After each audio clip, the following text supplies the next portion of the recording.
Утрово на клиниката за урологија беа експлантирани два бубрега од 46 годишен пациент, кај кого вчера беше потврдена мозочна смрт. Утрово беше првата трансплантација на бубрек кај 35 годишна девојка, која веќе неколку години е на дијализа, пошто ќе следи и втората трансплантација.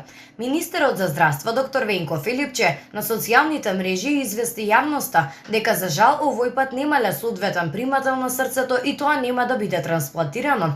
Се заблагодарувам на семејството на донорот, кое во моментите на најголема болка одлучи да ги донира органите и да спаси уште најмалку 2 животи, да се донесе одлука да се даруваат органите на блискиот во моментите кога го губите за секогаш е навистина тешко. Потребна е многу сила, многу љубов и хуманост да мислите на нечии туг живот кога го губите саканиот, рече Филипче.